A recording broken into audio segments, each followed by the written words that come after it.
Hey, welcome back to the Ace Football Academy. This is your Friday Footy Talk for April 25th, 2025. I'm Coach Dunham. This is Coach Hamilton. Coach, for the past few weeks, we have been pretty serious about our conversations. Today, we're going to lay it back a little bit.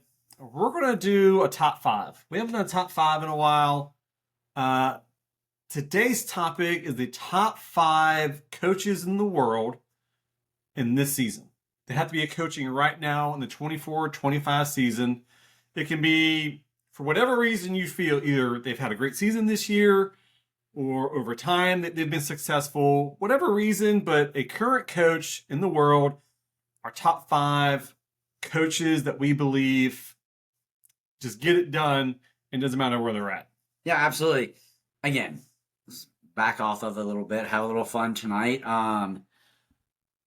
Well, I think we'll probably include some top fives over the course of the next several weeks. We have several that we want to do, but I like this one. You and I are both coaches. You and I both strive to be some of the people we will talk about tonight. Before we dive into our top five, Coach, I want to throw. Well, neither one of us has seen each other's list, so we are going in blind. I want to throw a couple names or one name in particular that I almost put on my list, and I didn't. And we'll call it an honorable mention. Yes, an honorable mention. So she might be on your list. Oh boy. But I really went back and forth on. We didn't have a lot of parameters when we decided to do this, that's true. So I went back and forth on Emma Hayes and what she's done great point. for the U.S. Women's National Team. I didn't put her on there simply because she wasn't a club coach. I kind of felt like we were talking about club coaches. I know we didn't specify that, but I think we would be remiss if we didn't mention Emma Hayes in this episode. I'm glad you brought that up. No, she's not on my top five, but just like you, she was in consideration. Yeah. I mean, she's done well when she was in club back in England. Chelsea. But now that she's with the U.S., you see and you hear why she's so well respected in the coaching community. So I think we both agree she is a clear honorable mention.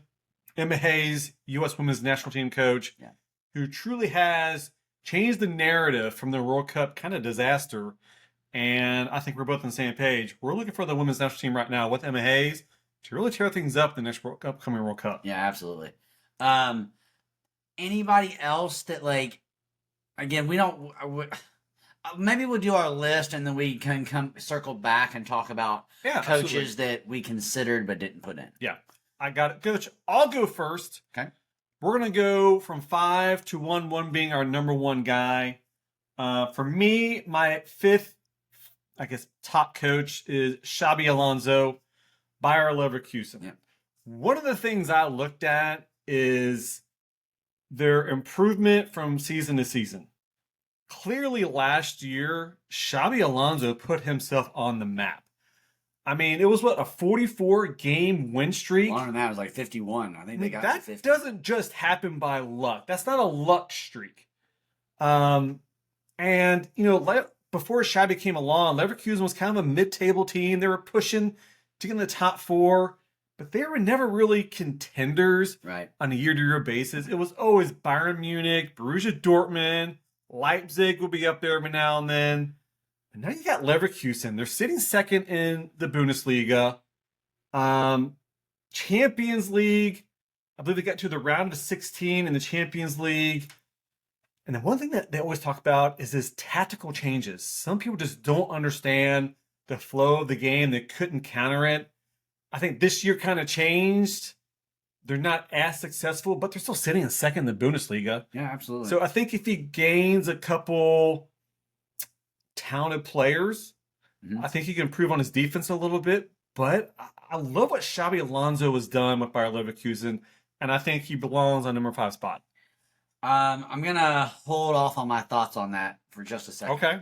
My number 5... And I know you're going to call me a homer, but I went Mikel Arteta. But let me tell you why. And I'm talking about this season in particular. I know he's going to finish second again in the EPL. But he's got Arsenal in the Champions League semis. So he's still alive in that. the amount of injuries that he's dealt with this season with that club to still have them sitting second, his roster is like his current active roster is like one of the youngest in the EPL. And he's got him sitting in second. And, that's the highest quality of soccer that we see played. And I just think for me and those numbers, what would it look like if Jesus was healthy all year, and Saka was healthy all year, and his name Kai is Havertz. yes, Havertz. Like what he's done with the amount of pieces that he has missed, some for long stretches of time, I think really, really shows how well his system is working. He's able to insert these young pieces and they don't miss a lot, right? What's hurt them this year is they draw. They draw a ton, unfortunately. But you'd rather get the result than lose, right? And so for me, mostly based on what he's done this year, if you would have told me that they would have played most of the season without Havertz, more than 8 or 9 games without Jesus and Saka and Odegaard, like if you had told me that they were missing all those pieces, I would have said there's no way they're sitting in second. Yeah. And they are, and so that's why I went with Mikel Arteta at 5. I'll respond to that. I think Mikel Arteta is a quality coach. I do not have him in my top 5. I'm not saying he's not worthy, and I concur 100%. The injuries did not help Arsenal. Yeah. However, even when they've had some of those guys back, they're still getting a lot of draws. They've dropped a lot of points. I'm not saying he's not top 5. He could probably top 10. I think there is no question. I think about 3 years now, Arsenal has been the real deal. Right. And they brought in, Declan Rice. You changed Kai Havertz in from Chelsea. They've really made some adjustments, and I think Arteta's done a pretty quality job of that. So I like your pick there, Coach. And it's funny you took your team because guess who I've got at number 4? I have got Arne Slot of Liverpool. Now, I will caveat this that he took a ridiculous squad from Jurgen Klopp. They were already legit team. Yeah. I mean, you got Mo Salah, you got Van Dijk, you got Luis Diaz out there. They finally got the midfield squared away. I think what Arne Slot has done, that change from Jurgen Klopp, is he really emphasized the defense. Jurgen Klopp was all about press, get in the box, shoot. I think Arne Slot's really put a lot of dependence on back line and moving up. He squared away their midfield 3. Gravenbach has been a major difference as far as their team chemistry in that midfield. Again, he took a really quality squad. I think he just fixed a few pieces that Jurgen Klopp did not do, especially that being on the defensive side. And he's about to win a Premier League title in his very first season. And I think it means something. Funnily enough, my number 4 is also Arne Slot. There you go. So, and for a lot of the reasons you just said, but I always want to go back to what you mentioned. Yes, he took over a talented squad, but he also kind of changed the way they played, right? And we've all been there. We've all taken over teams and we're like, okay, we're not going to do this anymore. We're going to do it this way. And for them to have the success in year 1 that they've had under him, and not only, again, not just under him, but to do it his way, right? He didn't come in and say, all right, for the first year or so, I'll do it. I'll just kind of build on what Klopp had, and I'll do it the way Klopp was doing it, and we'll figure it out because my team's really good. No, he came in and he took over a good team. Goes, yeah, we're really good, but if we do it my way, I think we can have some success. And you're right, he's pretty much run away with the Premier League title this season. Coach, I have picked first. I'll let you take number 3. Who you got as your 3rd spot? My 3rd spot is your 5th spot, Xabi Alonso from Leverkusen. I told you that one of the things I wanted to do with that was, I told you I want to come back to. You mentioned what he's done over the past couple of years. He took over Leverkusen in 2022. They were second from the bottom in that league. He took them, and as we know, finished sixth the next year. He got them out of the relegation zone. He took them the very next year to finish sixth, and then of course we all know he went on the. I actually have the number here. 51 game unbeaten streak. That's amazing. That ended in a it was a final. It was a cup final or something, I think. I don't even think it was a league match, but just an unbelievable run. As you mentioned, they're right there again. It'll be interesting to see if they can get it done this season. But they're right there again. But he took pretty much a no-name team, and it's a team that we talked about a ton on WSR, that everybody's talking about. I will not be surprised that in the next several years you don't see some of these. I don't want to say bigger, because right now Leverkusen is a massive name, right? Yeah. But some of these larger clubs giving Xabi Alonso a call and saying, "Hey, what would it take to bring you over here?" What's interesting about that is he turned all of them down. He said, I far. like where I am. He has so far. You're right, but I think you and I understand that. I'm in the middle of a project here. Yes, absolutely. When I came in, just like you said, we were bottom table, about to be relegated. Yeah. And we have turned things around. We have won a title. It's like, I want to do it again with this group. Yeah. We are quality, and I need another 2 to 3 years to see what else I can do here. Yeah, absolutely. I love it. All right, Coach. My number 3 is Simone Inzaghi of Inter Milan. Yeah. Tactically flexible, perfect at game management.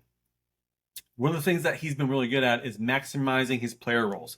He's taking guys who have struggled previously, either changed their position or changed their role in that position, and made them quality players, made them somebody that needed to stay within that club. But Coach, every year, as far as you and I have been doing this, Inter Milan has been top 3 in their domestic league. I think they won it last year. Didn't they win it in like a landslide too? Didn't they? Was that? I think that was the year before that. Yeah. And not to mention Champions League. They're not doing great in Champions League, but they're still getting in the Champions League. They're still winning titles. And this guy is finding ways to get it done. He's brought guys in, things don't work, the chemistry's not there. He sends them out somewhere else, brings somebody else in. He understands the chemistry and understands that some players work well together. We've talked about this a lot when we talk about recruiting. It's not about just getting a player, it's getting the right player. Mm-hmm. It's not about getting the best player. Sometimes Messi may not be the right player on someone's team. Yeah. And he finds ways to make that work for his squad. Yeah, well, he was not in my top 5. He was in like my top probably 7. I ended up going with Arteta at 5 for the reasons I talked about. But yeah, what he's done with Inter Milan is just made them into a yearly powerhouse. You can't maybe not use the word dynasty because he's not winning it every year, but he's always around. They're always there. They're always, a huge match on your schedule. It always means something when you play Inter Milan. And so I like that 3. I like that 3 for you. All right, Coach. I'll go next for my number 2. I've got Carlo Ancelotti of Real Madrid. I feel like everywhere Carlo Ancelotti goes, he's winning. Mm-hmm. He's one of those coaches that just knows how, just like we talked about Inzaghi, he figures out the right chemistry within the squad that he's got. He might come out and bring 1 or 2 new guys. He got Mbappe. Not a bad deal to bring in Mbappe into Real Madrid. Right. But when you come into a Real Madrid, the expectation isn't just to win. Yeah. It is silverware, titles, championships. That's the expectation. And when you're not getting that, you're gone. Yep. And Ancelotti has done a great job with that on Real Madrid. They are, I believe, in the semifinals of the Champions League this year. Coach, I don't know what else he can do to prove his legendary status as far as a coach. Um, but I feel like he's just one of those guys that going to go down in history as being one of the greats. Everywhere he goes, he's not just winning games; he's winning silverware. He's getting titles, championships, whatever it may be. But I think he's the real deal as far as coaches. No, I agree. He's not on my list. Not so much that I don't agree with he's a great coach, but I guess my hiccup with him is that he has been with some really good clubs, and clubs that allow him to spend the money to go get Mbappe and go get some of these guys. Yeah. And again, once you get them, it is your job as the coach to produce results, right? And so I don't want to take that from him. But I guess my argument there would just be he's been put in some really good situations. That's why he's not in my top 5. My number 2 is Luis Enrique. Is that how I say that last name? From PSG. Luis Enrique. He is just mostly for this season. He's having a massive year down in League One with PSG. I think right now, 24 wins, 6 draws, no losses on the season, Coach. They have a 55 goal differential, plus 55 goal differential. They are scoring a ton of goals and giving up very few. He's got like a 23-point lead in the standings. So PSG's just running away with League One this year. He's also in the semifinals in the Champions League currently. Mm-hmm. So I just really like what he's doing at PSG right now. Yeah, there's no question. And I think previously he was at Atletico. That is correct. And he was there for a while. And I'm kind of surprised he left because they were pretty successful there. I think at a few times they were running in second place, maybe third place. I think they're still right there even this season without him. But there's no question he's just like some of the others. It's that chemistry. He finds that tactical advantage he does. in his matches. And I'm glad you brought that up. I really do. I've watched PSG a few times lately, mostly because, the Champions League and, I think with Arsenal. But they are so good tactically. The things that PSG does on the field, you just watch them and you're like, wow, they just don't ever seem to make a mistake. What's funny, they've even lost Messi. Yeah. They've lost Mbappe. They've lost that was my next point. The Brazilian. He just left my head. Neymar. Yep. So he's still finding ways without these superstars to take care of his league. And that was my next point. He kind of builds and produces and creates these stars. I mean, those 3 names you just listed are arguably the 3 biggest names in soccer right now, right? Mm-hmm. And they were at PSG, and now they've left, and he is still not only winning but dominating that League One in France. So that's why he is my number 2, Coach. Let's get to number 1. I believe it's your turn to go first here on our number 1s. I'm curious if we have the same thing here, Coach. My number 1, I think I'm going to go out on a limb and say we don't have the same one. Okay. My number 1 is actually a guy who we've talked about off camera before. And I don't know, now that I think about it, maybe he is your number 1. Because you have looked at me and said, hey, we got to do a whole episode on this team and what they're doing. No, I never go with But this. my number 1 is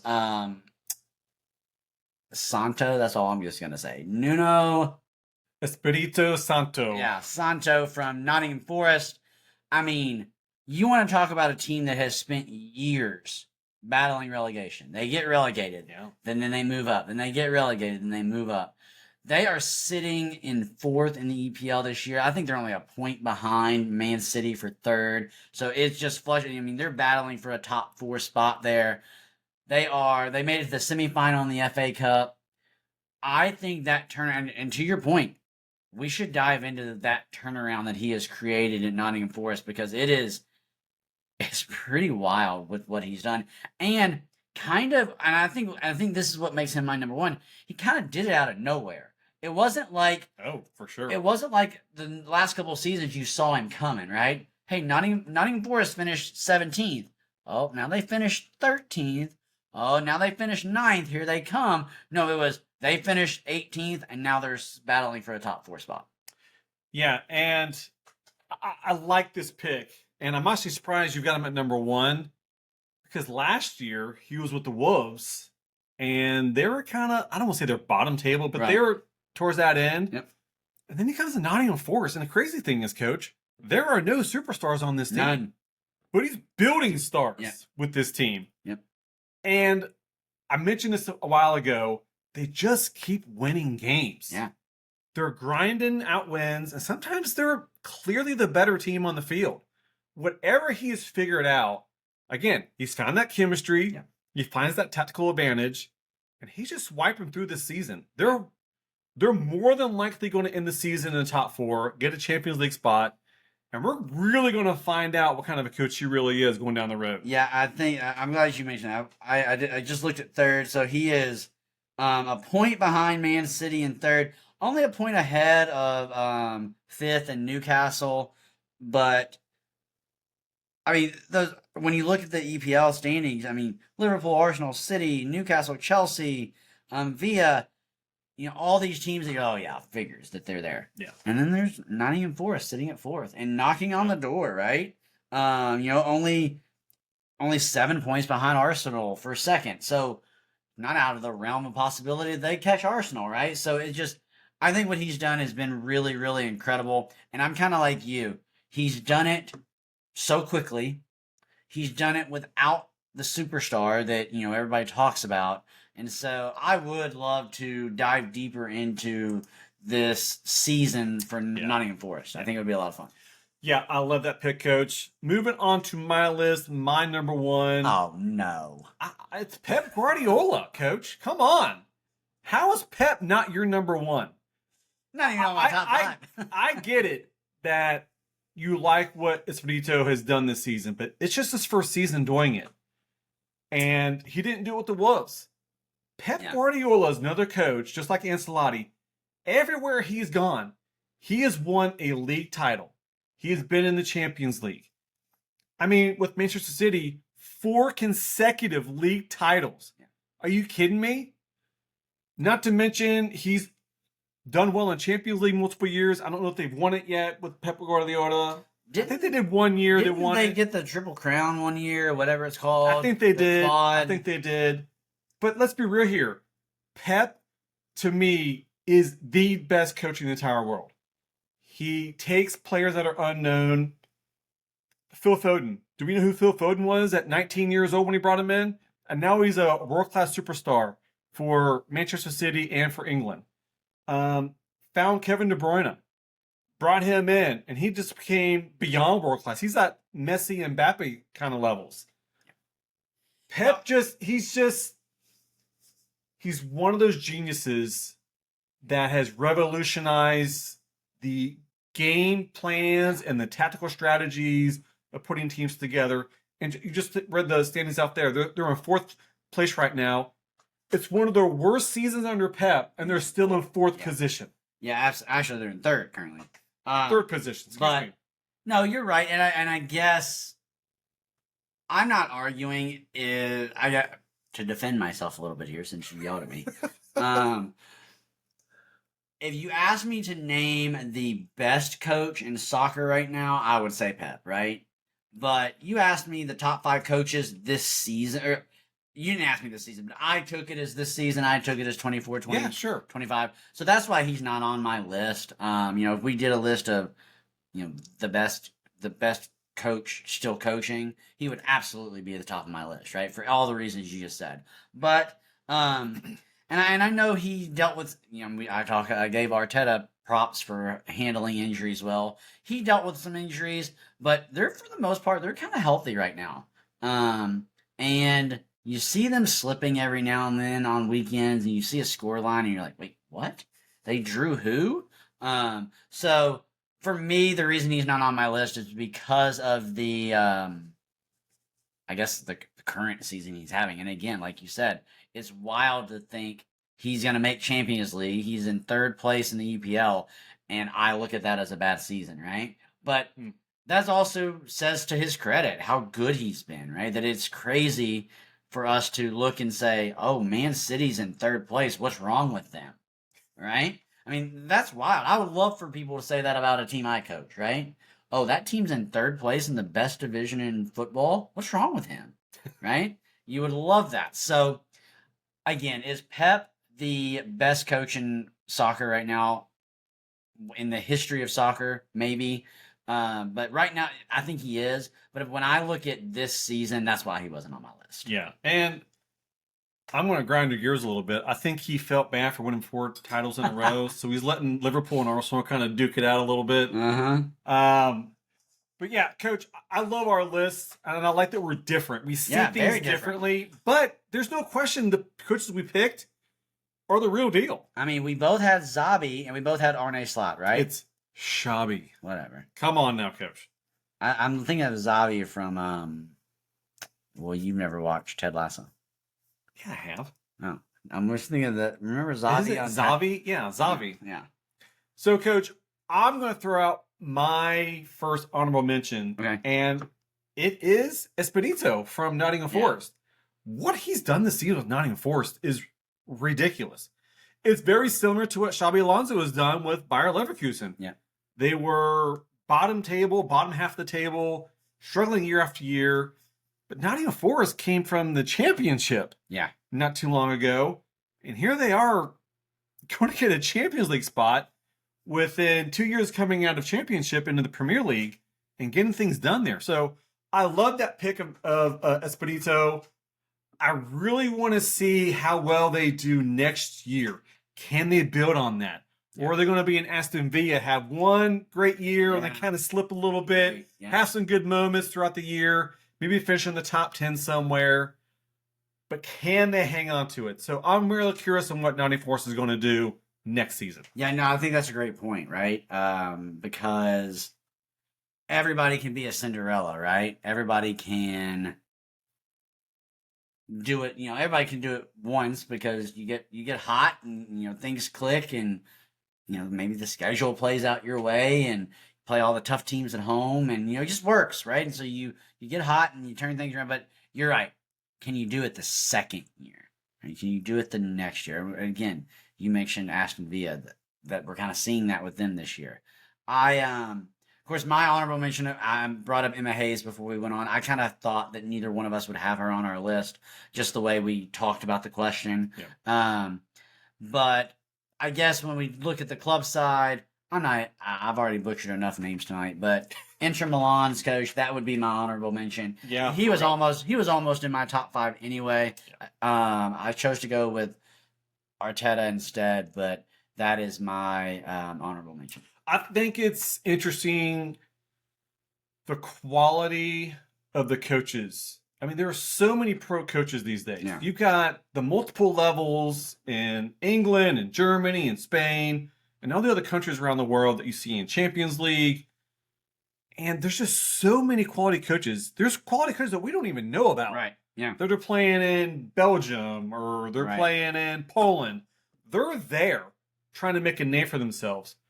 I'm curious to see who the next big name is going to be in the next 3 to 5 years. Right. Because eventually Pep's going to stop coaching. Carlo Ancelotti's going to stop coaching. We saw Jurgen Klopp drop out last year. Yeah. So these masterminds are going to stop coaching just because they need a break. Who are the next big up-and-comers of the next few seasons? Yeah, great question. And that'll be fun to follow. And we have some young guys on this list, on both of our list, really. So it'll be a lot of fun.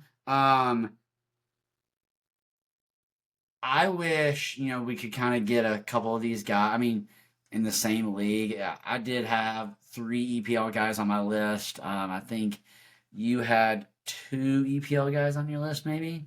Pep and Arne Slot. Yeah. So, but I think it could be a lot of fun. It's what makes the leagues fun, right? It's what makes soccer so much fun. It's why you bring up that great point with Nottingham Forest. Are they going to do it next year, right? Or is this a one-hit wonder? So, a lot of questions there, a lot of fun tonight, and I love that you brought up coaches that we didn't even name tonight because we both know that there are a ton out there. I'm sure there are several that we both looked at and were like, I should put this guy on my list, but I'm not for whatever reason. So a lot of fun tonight, Coach. This was fun. This has been your Friday Footy Talk. I'm Coach Dunham. This is Coach Hamilton. Go kick some ace.